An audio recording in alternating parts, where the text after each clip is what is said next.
Twitter handle yaffe @BabaTV Uganda. We shall be streaming live era ojja kuteekayo kyotesa ky'obuuzo bakyowabula. Ne ku Facebook tuliko BabaTV Uganda gendayo era ojja kubeera ng'otulabira ddala abulungi. Okkiriza Mwami Alex Waiswa Mufumbiro akulamuseeko tubeere nga tandikirawo sobuza kupanda. Ababona BabaTV ndikwenda okusooka okubalamusaako ku nkyo kuno nti koddeeyo mwebale ejo gye musoboire okutuusaako obwala. Twena tuli eno kibumba akakuuma.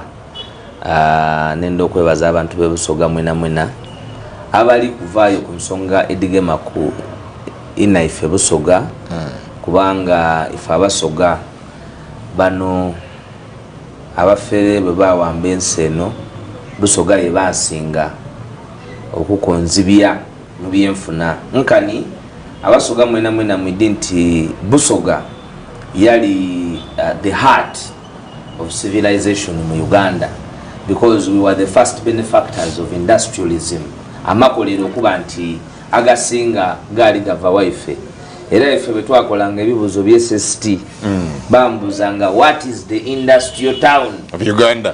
Jinja nga ntakwidinda aye ebyo byakyuka lubambensi bwe yawambensi eno okumala akaseera kawanvu nze bwe nali nkule waffe munnange kungu amasanyalaze gatandika okuvangako gye muyita load shedding.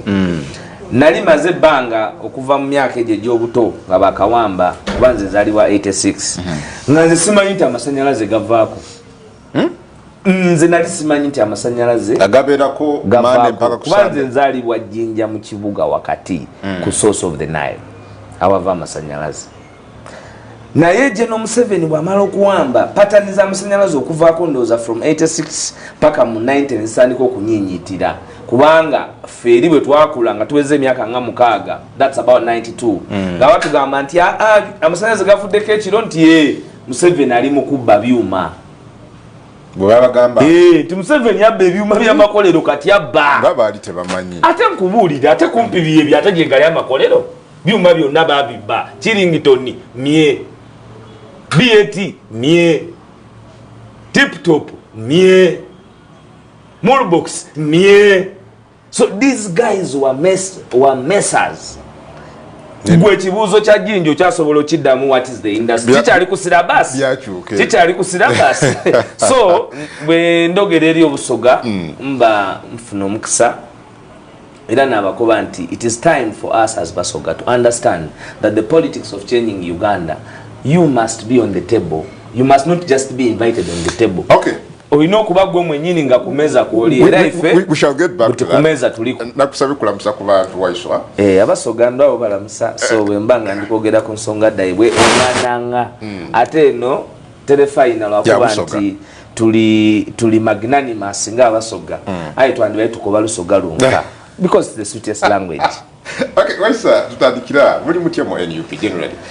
Mu NUP je tuli tegedde kontre mu ina press conference kusawa nga 5 tuina presidential press conference kusawa 4 era lwakuba eno BabaTV kyova nakiriza Baba TV ino kuba honorable Kyagula yagenda kwogera keri eggwanga presidential address era yeye kakastolo ugamba nga presidential address bana Uganda baba tomenyekanga na manyi ojja ko program tulina obudde butono. Okay, baba manyi nti ngobi. Okay, tugende wali akalulu kawe daka iyala temwaka etabyemu in the went temwa front is a candidate NRM ya maintains omukaga abavaddeyo ebina byo opposition ebirala ebirala ebyavuganyiza ngo jeko DP byakotokedde bwerere. What's your take of what happened mu kulonda mu parliament koro bwe bali bansomesa omukulembeze omulungi bangamba nti omukulembeze omulungi ateeka okuba visionary ateeka okuba nga asobola okulaba ewala. Era njagala okwebaza His Excellency Robert Kyagulanyi Ssentamu nti olwaleero okusalibwawo kwa National Unity Platform ku nsonga za iyala tuli vindicated. Bintu bingi NUP byekola ne tuwanga omusango tugenda gusitulira ebbanga paka nga answers zimaze okuddizibwamu oluvannyuma lw'ebibuuzo bye tuba tutaddewo. Ebimu biruddewo okuddibwamu naye Katonda era abadde atukoze bulungi nti ebimu obudde bubiridde for example cha East Africa twali tasked lwaki tetuli mu East African campaign twali tasked lwaki tusazeewo nti n'ababaka baffe okutereeza tetwa participate nze bu participate nzi tetwaleta candidate naye n'ababaka baffe tebalonze not all, at least I know some. No kungu kungu you should not be like others. Tewaliwo MP wa National Unity Platform yagenze ku record ya answered ng'alonze. Honorable Waiswa. Yes. I have talked to some members of parliament, yes. NUP. Yes. Some of them, in fact, some of them opposed your decision as a party. No. The decision can be opposed. This discussion was enumerated. We had dissenters, we had assenters. Okay? Twabadde n'abagamba tetuparticipating. Ne tuba n'abagamba tetuparticipating. Nga bwe twalina n'abali bagala okwesimbawo. Techikoma ku balonzi nga bwe twalina n'abali bagala okola ki so front is a candidate no front because parliament sat caucus yatula ekyo kimanyi ne bagamba nti they should maintain the position of the secretariat. The position does not work in isolation with our political class. Kyetukola kikino, we have institutions in the National Unity Platform, and these institutions are working institutions. We have responsibilities disseminated. Kubanga ffe waffe Kyagulanyi kyakiririzaamu era ekigenda okubeera obukulembeze bwa Uganda kyetuyita devolution of power. Devolution of power. Every institution that you're developing as a bigger entity must have an opportunity to grow, to breathe and to blossom. So why didn't you participate? So we did not participate because this was Satan. This was Satan. No, members of parliament were voting for Uganda's representatives in the East African Legislative Assembly. No, they were voting babadde balonda abagendo chikirira Museveni. Mulekera okufuula ebintu by'omuntu omu eri Uganda. Museveni tatula mu parliament eri. Partner states tokera ku Uganda, Kenya, Tanzania. They are the country's representatives in the East African Legislative Assembly. Nakugamba kungu nti wano mu Uganda tewali representing abana Uganda. Kasita baba nga bali sanctioned by General Museveni. Baba representing interests zoyo omuntu omu jajja. Okay? But yeah, gwe kikyolabe kiri emyaka gye tubaddewo from 2010 paka kati, what are your benefits of the East African Legislative Assembly? Let me tell you, my brother. Bw'ova wano Kampala, mu Kampala wano mu kibuga, njagala leero bw'ovaawo ofune owa Baba TV, agende mu kibuga alabe kye tuyita forex exchange. Esente ezisookerwako wano eba dola, ne kubeerako pound, ne kubeerako oba Japanese yen oba euro eyokuna Kenya shilling ku board forex eyomusanvu ndowooza Rwanda neya Tanzania ku board eyo kweri gende Kenya. Let's be exposed kubanga bwembeera wano nina okubanga nyamba bonna n'abatagenze eyo Kenya tosobola kufuna okyusiza sente ya Uganda. Rwanda toyina okyusiza sente ya Uganda kuva mu za Uganda eddemu ya Rwanda. Era bw'osala Rwanda nga tokyusiza sente kufuna mafaranga oba okoze eki oba toyina. Bw'ogende South Africa everywhere esente yaffe tegasa.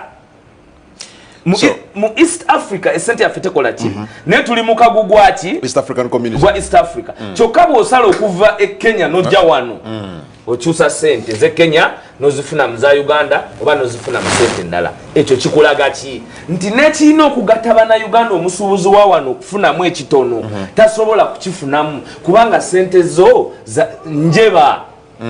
Sente yo njeba naye nga sente ye njeba background ya development ya sente ye njeba. In 1986 nga bamaze okuwamba bana abafere nga batutte eggwanga lyaffe balimba bakitaffe ne babagamba sente ya mwenjeba aine miliyoni leta tutereze sente eno etambule nga bw'ojagala.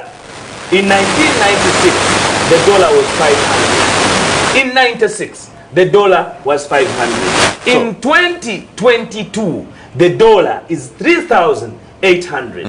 The Kenya shilling has tripled Fetu singo ne Sudani sente ye Sudani na ye singa wano njogera ku Southern Sudan. Yes, but I think this was a platform for you to advance. My brother, a bigger platform. Mwe mudduka ku kizibu ekinene tulina ekizibu ky'obwana kyemalira wano tulina omuntu ali mu kwewangamiza mu Bwakabaka kyobola babuli muntu gwe baleeta ajajjataye. Media houses zijajjataye. Ba politician bajajjataye. Ba bourgeoisie bajajjataye. The would be middle class bajajjataye. The elite bureau bajajjataye. So before you discuss, you have to understand how do you talk about East Africa integration. Now you have a divided country. Our country is immensely divided. Along which lines? Whatever lines, tribal. Okay, tribal lines, we are hugely divided. The oppressed versus the oppressors, hugely divided. The country is on its center. So East African community, East Africa, in a way, community, in your view, it's not necessary. Man, I have to sort out my house before I fix elsewhere. Sisobola kwagala genda kwegatta kubalala nge wange wocha. Gwe tosobola kera kumacha n'ogamba nti otandise okuwa amagezi maka g'abantu abalala nge wuwo omukazi ebintu abisibye. Well, you're asking me about East Africa. Yes, for example, this election was about Museveni. They sat and said, these are the people they want him to go. They do not. The caucus of the party. You know when you begin, you know there is no caucus. NRA is Museveni. There is no caucus. Once you talk about NRA, it is Museveni. You also know that when the caucus sat, it sat and it was only agreeable to his thoughts. Baina kugenda bonna nga baina kubeera nga bajjajjataye. Lwaki olowooza muli vindicated? Wetuba tutandika tuli vindicated gwe tewalabye eŋŋumi. Nalabye mukwano gwabo okuva eyo. Tewalabye eŋŋumi ng'ekuba omusirikale. Singa oyo yabadde MP wa National Unity Platform, you would be hurling us with all sorts of words. You would be insinuating us we are the vanguards of violence. But ffe tubawo omukisa ne mwerabisa. We knew nga bwolaba bwe twagenda mu kooti ate fenno twagenda mu kooti nga tumanyi nti omusango tugenda gujjayo naye twasaba Katonda nti n'akatono ako ke twali tuguteddeyo gusobole okulaba nti bannayuganda balaba the rottenness of this regime, the abuse of rule of law. So East Africa, we were only saying you cannot be part of something kyomanyi bwe kigenda okuggwa, kyomanyi bwe bagenda okisalawo. Tosobola kubanga gwe you are participating mu kintu kyekimu oba oraba stampinga existential regime. In the opposition participated in this election. I saw mukwano gwange Dr. Gerard Sando okuva mu Democratic Party, nale mukwano gwange Muhammad Kibirige okuva mu Jema, nalabye Ebir wa UPC. They participated, but unfortunately they were not able to pull it those up, apart from those like you have said, all of them, those are sleeping with the dictator. Yes, they are sleeping with the dictator. FDC. They yes, because they participated. Kaija from FDC participated, and his participation was sanctioned and supported by the party. Kaija, I don't want to speak about Kaija because Kaija, Secretary General, Deputy Secretary General FDC, bali babaddeko mu kalulu kano ne bakazira akalulu ka 2016 akalu ka 2011 FDC yaziro kagendamu era nalabye aba FDC nga bagamba nti fe twabakoze obubi. But let's begin to be honest. In 2011 you refused to participate in this election naye nga ate mwe mwete musana kutugamba kintu kyonna because 10 years ago mwali mwinayo ba MP ne muganda mu 2011 because the ground was unfair. And if you can't play and maintain such a ground that you created the precedent of, we are only standing firm to what is right. These other parties that you're talking about, you betrayed FDC okusinzira ku bo. They wished you were there. Your interpretation yagiwadde sagala na kumuddamu naye nze kyenyinza omugamba nti fe were only 57.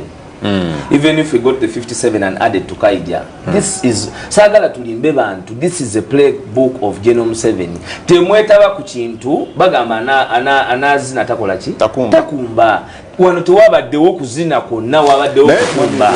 So iyalo jigendamu eyo si contradiction ku side yammwe bwe twali tuyingira akaluka 221 FDC yagamba tujja Dr. Besijja ku to be specific yagamba sijja kwetaba mu kalulu kano kubanga atuba stampinga wishes za President Museveni. It's not free and fair.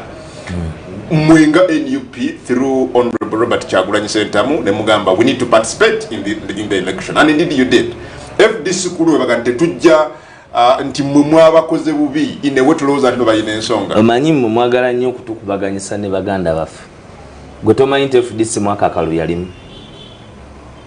But I'm talking about Dr. Kizza Besigye, one of the key members of the party. Dr. Besigye, CFDC. No, but he's one of the respected members of FDC who participated 4 times in the election. That is why we are going to help this country and rebuild it. You people are building individuals. Our generation is building institutions.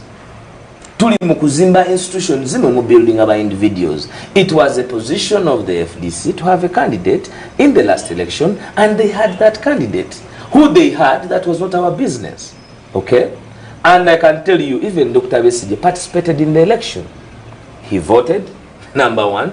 Number 2, he went to Hoima and canvassed votes for his leader.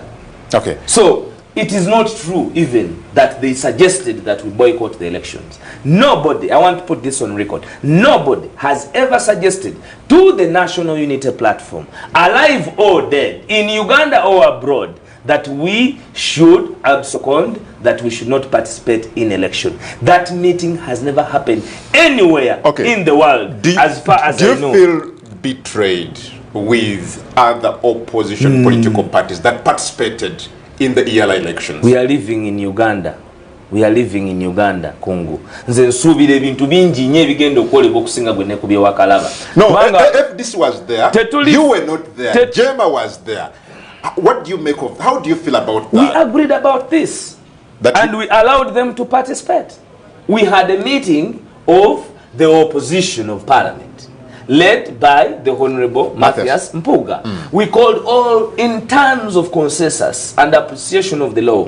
Netuyitabo na Chief Whip wa FDC, Chief Whip wa DP, Chief Whip wa NUP, and they sat in a meeting. And they agreed to stick by their party positions. Their party positions varied. Ours was clear. We said, we cannot participate in an election which is not fair. Otwala abantu mukaga. Ekisanja kiri watwala abantu mukaga nga NRA nga Museveni watwala abantu mukaga. Ne waina ababaka ba parliament abali less ne boyina olwaleero. Leero inawo play ompya. Alesi ababaka ba parliament 5 abapya okumaintaininga status quo naye gwe otugamba nti era tebasaanidde kutwala twali tetuyinza kwetaba amazina ga star kumazi nze Adam Kungu Adam Kungu gegange program gange ku extra kwetuli dakiika ebula 29 zokka okwerisaawa enya ezenkya ko olwaliro sobola okutwegattako ng'ompereza message ku 07556 02505 nina mwami Alex Waiswa Mufumbiro myuka mwogezi wa kibiina ekisinga obunene ku ludda oluvuganya government ekya National Unity Platform nga nfuna endowooza ku bintu ebyenjawulo ebigenda mu maaso mu ggwanga. Ku Facebook tuli ku Baba Television Uganda, share, follow, comment, anja kuyita muzimu ku messages zogenda okubeera ng'otadde. Ogenda ku Twitter @Baba TV Uganda @Adam Kungu.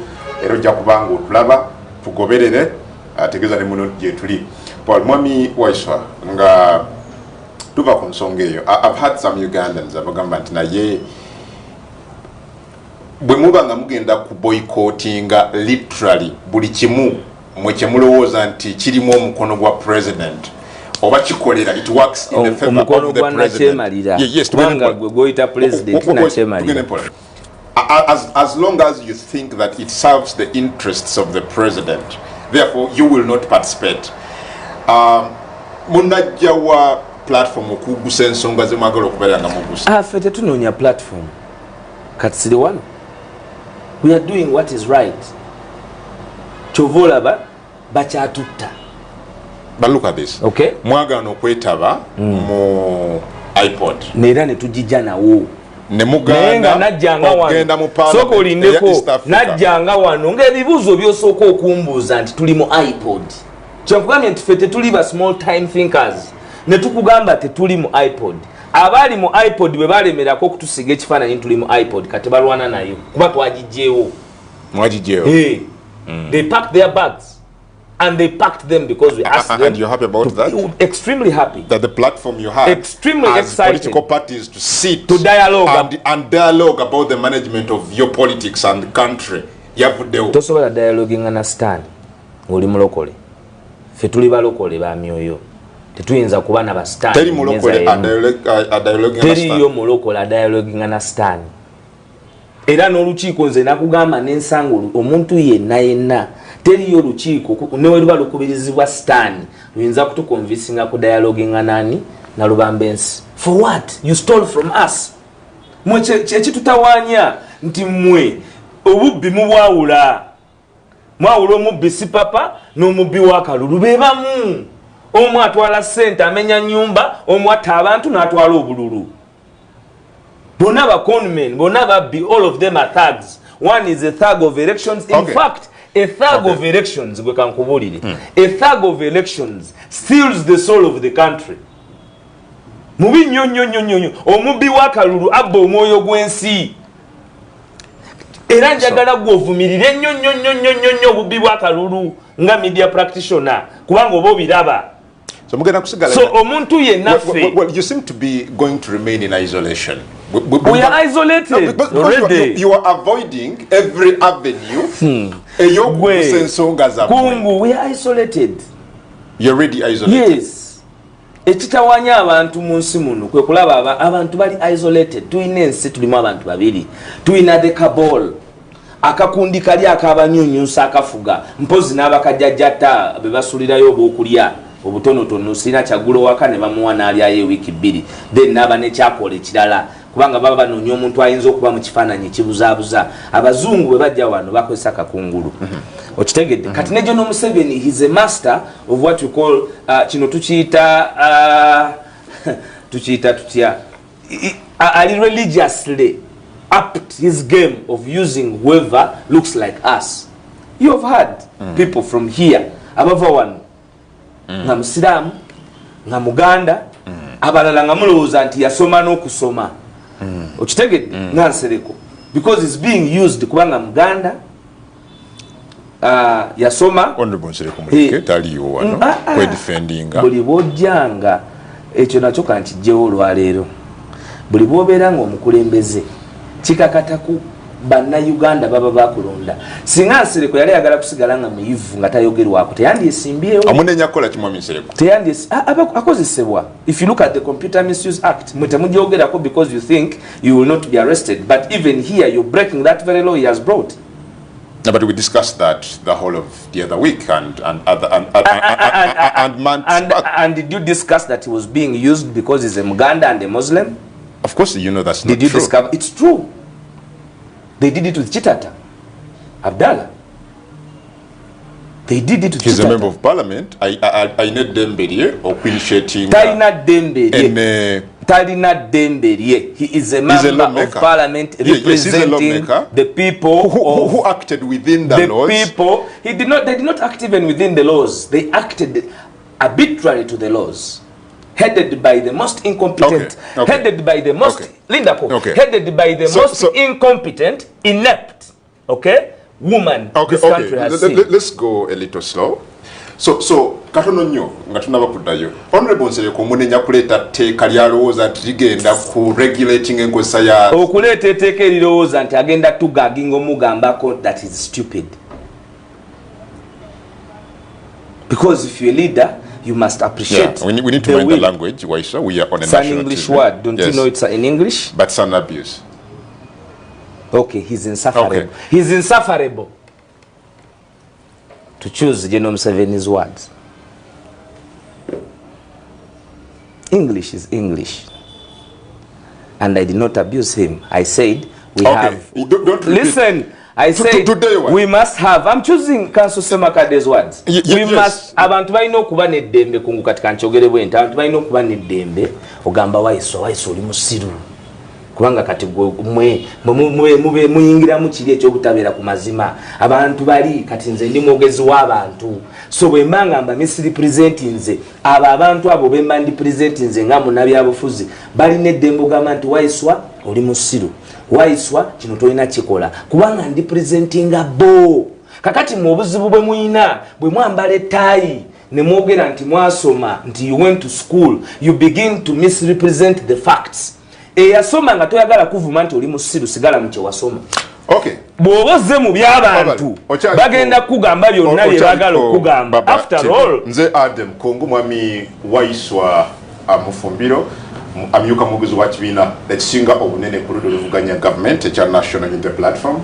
Obaka buyita ku 075-022-0756-012505 apa amannya go nejo senzidde nja kubeera nga mbusoma bulungi nnyo already mbulabo wano buyiika ku Facebook, ku Twitter ne walala mwebali.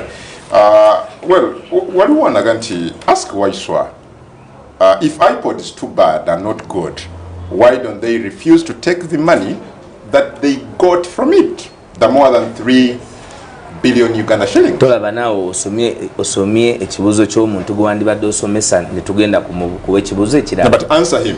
I can't answer a question which is wrong. I was not taught like that. Ekibuzo so you educate him. On what? His question. On what he said. iPod, ekigambo iPod kati mpaye dakika nkinnyonnyola omulundi ogusembayo mu nsi. iPod kitegeeza okutuula muteese. Okay? Era kyava eyo Ghana. Okay? Eye Ghana gye kyava. Bwe kijja wano nga Rawlings amaze okuvaawo basa abantu batereza ensi ya Ghana ne balowooza nti basobola okuleetayo embeera ey'okukkaanya mu bibiina by'obufuzi awali ebibiina ebikola. iPod nga structure eva Netherlands era abagiteekamu essente babayita ba NMID. Si General Museveni nga bwe yali agamba. Ekyatwawukanya ne iPod kwe kuba nti baali bakifudde akatale k'okulikulutinga bannabyabufuzi. Joli abalamu mwalabya akatale ako nga basayinize n'omusambi omupya ye Mao. Kati organization yonna ng'esobola n'okubuzaabuza omuntu nga Mao gwe oba when UP n'ogenda n'ogigendamu bamukyamu. Ekyokubiri, iPod has no money that is given to political parties abatali mu ndagaano. iPod membership yayo kungu ya ndagaano. Omukazi gwotasibye nika tasobola kuba mukazi werecha bamutwala.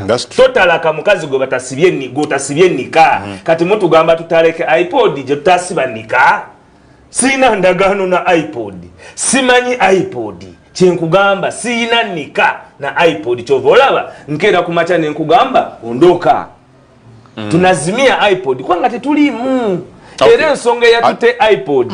Njagala kino kibuzo abantu bakimanye. Lwakubanga fe abalina okuyimirizaawo iPod twagaano kubeera muki mundagaano ne iPod. Ne bannaffe aba FDC ne batuyamba nabo ne bagamba naffe endagaano tetugizaaki bujja. Therefore wabadde tewakyaliwo kyetaagisa iPod kusigala wano nga ffe tetuteesa na mubbi kuba iPod yeteekawo platform nti oli bwakubba muteese nga tuteesa ku ki? Obulumi bw'oyitamu okubba ettaayi yo bwe bulumi bw'olina okuyitamu okubba emmotoka yo bwe bulumi bw'olina okuyitamu okubba akalulu ko. Don't differentiate crime. Oh. Okay, akitegedde omuzemu njagala kutwala ku nsonga endala. Muganda wange yabuuza ekibuuzo mbaka akwanukudde. Honorable Kyagulanyi yavuddeyo oba yavaayo the other day n'ayogera ku nsonga ya pipeline ey'amafuta. Nalabye nga asupportinga decision eya parliament ya Bulaaya mwami Museveni n'ava n'ayogera byayogedde. But nalabye omukungu wa EU mu mukago wa East African Committee ne Tanzania ngagamba that decision is not binding. Uganda ne Tanzania balina eddembe ogenda mu maaso n'enteekateeka eno. I don't know. What do you think of the direction this discussion is taking? The disadvantage we have in Uganda is that we have so many people who are useless. Others are ministers. They don't even understand to explain the little things that we must explain. What did we do? Amafuta ga Uganda tegalabiddwa General Museveni. Galabwa dda. Abazungu bwe bali bajja mu Africa. Buli muzungu abali batumiddwa, it was their policy. Batambulanga ne ba archaeologists, batambulanga ne ba geologists, batambulanga n'abantu abalina okugenda bazuule ebintu ebyo ebyali mu Africa in terms of mineral resources. Bwe bajja mu Uganda kye basooka okuzuula yali copper. Kyova olaba ba Indian Kuli bazimba railway line okuva ku boda paka Kasese kubanga bamanya nti balina ekyamaguzi kye bagenda okutambuza in terms of infrastructure development ne ba constructing that rail line. Okay, yeah, because they knew Uganda as a landlord country, this is how they could easily work it out up to Chilembe mines. Now amafuta galiwo naye amafuta gaffe gano ganjawulo. Amafuta gaffe gano gali extremely thick, galinga obuugi. Kitegeeza okugatambuza okugajja awantu wonna method yogatambuza tefaanana nga amafuta ebagatambuza ag'eri Libya. Therefore ogenda kukozesa pipe gyogenda okukozesa egenda kubeera heated pipe okusobola okutambuza fluids ziri. Pipe eno egenda kuyita ku showers za Lake Victoria. Pipe eno egenda kuyita mu Maction mu Queen Elizabeth National Park. Okay, park eno egenda yita ne mu parks endala. Number 1. Number 2, amafuta gano gwagayina bw'ogakozesa kati n'otandika ogafunamu kiki oyinza okugakozesa okuyamba bannansi kuba sigago gagwanga kuba oli yagala nti amafuta gange my oil kakati gwe bwe watugamba nti tiziwa oil your oil titumuyinako obuvunaanyizibwa naye agaffe agaba na Uganda tugalinako ki obuvunaanyizibwa. Tulina okukanya butya bwe tugafuna, tulina okukanya butya bwe tugatambuza, tulina okukanya biki bye gagenda tukoleramu. Njagala gwe nkubulire nti amafuta gano njagala gabe oli abana Uganda nti gali ku bitundu 10. Ekisooka tetuli mu kukaayana nti gakozesebwe wano. NUPC kyekaayana. Tuli mu kukaayana ne be baagaguza nti temugula amafuta gaffe. Kubanga amafuta gano ani yaguza abazungu getwogerako ye Kyagulanyi. Kyagulanyi yagenda mu Tote France. Kyagulanyi tagendangako France. Museveni Yoweri Kaguta ne tiimu ye be bagenda mu Europe ne bafuna abagenda okugula amafuta ga Uganda ekibuloka. Mu kibuloka ekyo Uganda inamu 8%. Tanzania etusingamu inamu 15%. Total energy. Total inankaga mu 2%. Kakati banaye bana Uganda ne mu kutegeera okutono Kyagulanyi abamu kyamugamba nti endagaano zino tuddemu tuzitunulemu owa my oil tatunda awa oil.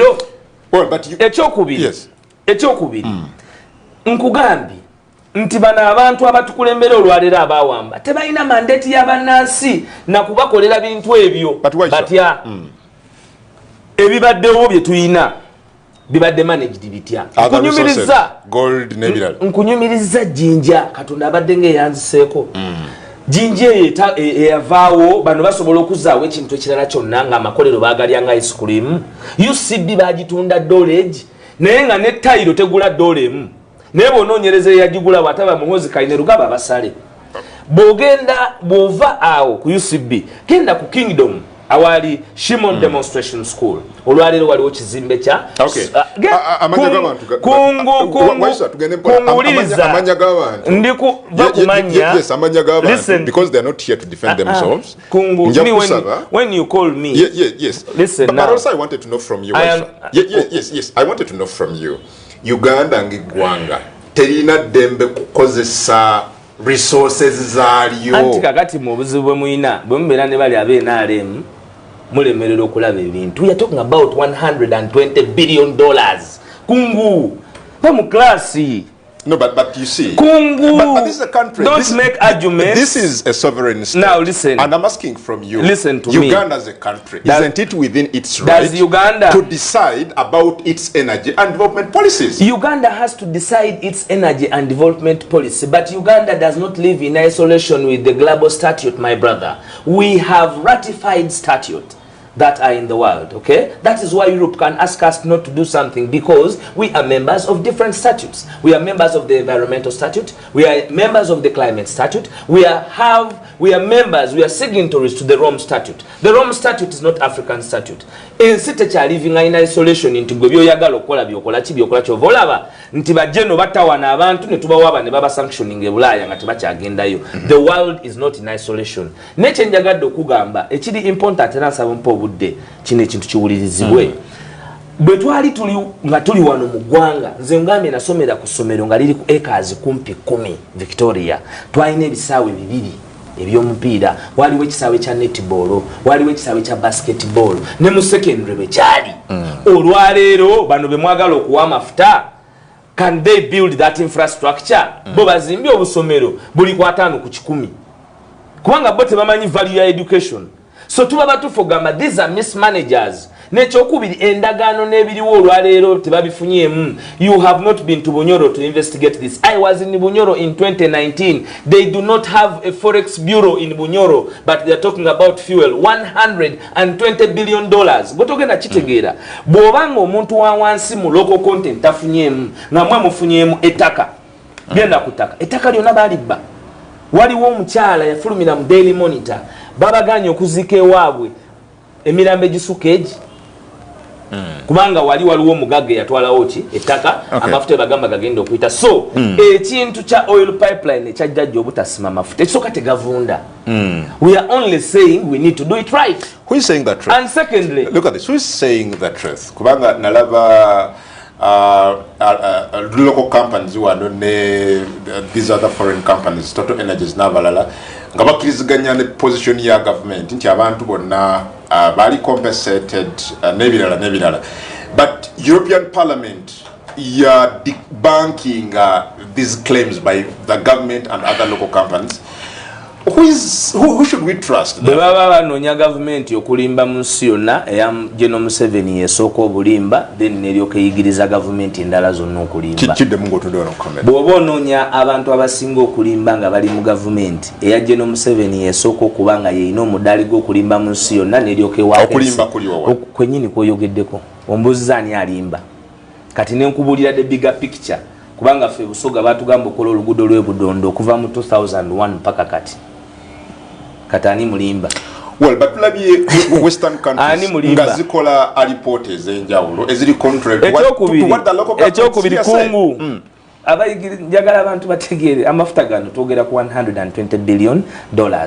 Ne company ya Total ebe ino okuba ne banka ezigenda okolagana nayo ziba banka 3. Waliwo gibayita insurance bank, waliwo reinsurance bank, then wabedawo ne service bank. Kati banks zino zonna this money we are talking about zino okubeerako n'obukwakulizo. Wayina okubeerawo environmental assessment mu partnership eno. Wayina okubeerawo okubanga abantu b'ensi eyo tebatulugunyizibwa. Kuba General Museveni era bw'afuna amafuta ate ayinza okutufuga paka ku 10. Kyova olaba luli olukiiko lwe nagambye abantu nti amafuta gajasimwa mu $4 billion. Mwagala Gasima billion. Abatoto be bagambi. Kateranze not 2025. 25 ngani. Otajagala bako jajja. Poza wangalenga kwini. Kakubuze kibuzo. Waiswa, just for clarity. As a party, are you behind ekibinja ky'abanna Uganda never environmentalists abalala? Abamaze akaseera nga beekalakaasiza mu Bulaaya against this project. Kankubulire. Are you behind it? Kankubulire. Mu 20 Patricia Sewungu Kato Hudu Ndiganda Nikati Jenny n'abantu abalala Mina n'abalala mu Bungereza bagenda ne beekalakaasa ku Total Energies e London. These are your members, right? These are our members. His Excellency Robert Kyagulanyi, Nubiandi Ali Bukenyi, Barbara Itungo Kyagulanyi, Lewis David Luwongweya basituka ne bagenda mu Parliament ya Europe ng'ekibatutte nsonga zino era ne baziteeka ku meeza. Ebiseera ebyo waliwo wano Deputy Speaker n'agamba nti laba be batutte onfuna bulungi kuba y'obwongo bumugamba nti omuntu ategeera alina kuba mubaka wa Parliament. These are the results they are seeing today. These are the results. Yes. Yeah, but this is merely a political statement. Okusinzira ku this diplomat. Which EU, diplomat? EU aliwo no bamuyita yabadde jakola interview ono diplomat oba representative wa Bulaaya wa Bulaaya mu East African community. This is simply a political statement by the parliament. It's not binding. It's not a decision of Europe. Kati webanga it is a political statement. Lwaki mwe mwagenze ne mukwata abaana abatakkiriza ne mbaleeta ku luguudo. Kungu tewetaba mu kubuzaabuza abana Uganda. Tukyewale. No, I'm quoting omwami amanyiddwa nga Manfredo Fanti ono ye head of delegation. Listen, EU head of delegation to Tanzania and East African community In his words, he said the decision or the resolution by the European Union Parliament is not binding. It's merely a political statement. But you know that all decisions are political decisions, my brother. It is a political statement, not a decision. Let me teach you. In Europe, bwe mala okwegatta. Bwe bagenda mu parliament ya Europe, bino byenkugambye birimu sente, birimu banka eziri mu Europe. Njagala otegere nti ensonga y'amafuta ne bw'onaagenda Libya, ne bw'onaagenda Ghana, ne bw'onaagenda Nigeria, amafuta gano abagasima baba bazungu. Era toto yeri Nigeria, yeri Gabon, yeri kubanga ki-involvingamu obutitimbe n'obutitimbe obw'essente. Ne bw'oba ogasomesa, ogenda gasomera wa mu bazungu. Wana abantu bonna be batwala babatwala Edinburgh na Texas. Kakati kyengezaako kugamba banka ezifundinga zi Starbucks, zi National Bank, zani ez'abazungu zigoinga through assessments. Kankubulireyo Eldman ono simanyi. Eldman be bakulira PR ya Starbucks. Bagana okubeera party to this contract kubanga their public relations in terms of environmental assessment yali tekola. Singa abazungu bagana okufundinga project tuwali afiirwa ate gavuddewo gafudde mumulinga abagamba nti kati ge tulina okufuna kati General Museveni ye babbe Uganda efiirwa uli ate etyanga biri mu Uganda gavuddewo chogamba emyaka ana. No, but the earlier we exploit now oil, the last 40 years we have not drilled that oil. Are we dead? But would be far according to what happened to the gold? Why are we not far? What happened to the copper? Why are we not far? What happened to the cobalt? Why are we not far? What happened to the pearl of Uganda, the pearl of Africa? What happened to the industrialism in Ginger? We cannot allow these mismanagers to take our oil. That is our position, and we are unequivocal about that. And we are telling you. And you're proud about that? We're extremely proud. What would be the problem if I am reserving this oil for us who can manage it better? Because we want it for onagamba. Gana mafuta gaina kubaga akutanya. Okay. Kano kakulu. Gaina kubaga akutanya. Engudo nga tutanya. Amalwaliro nga tutanya. Tetusobola kuwa bano balemeddwa kola kintu kye kimu. General Museveni. Government y'emyaka 36 badde tekola ngeri mutulo. Kati bali wano batadde kuninga twetaaga mafuta tukulakulane. You have been mismanaging. Tetuyinza bawa wadde akajiiko. Olaba ne gaba bidomola tebagalina accountability because they have messed up that place. Do you know how much money has been messed up in the Bunyoro saga? Tunadam nga tuzem. Mukama Katonda batukumire. Tojja Gasima.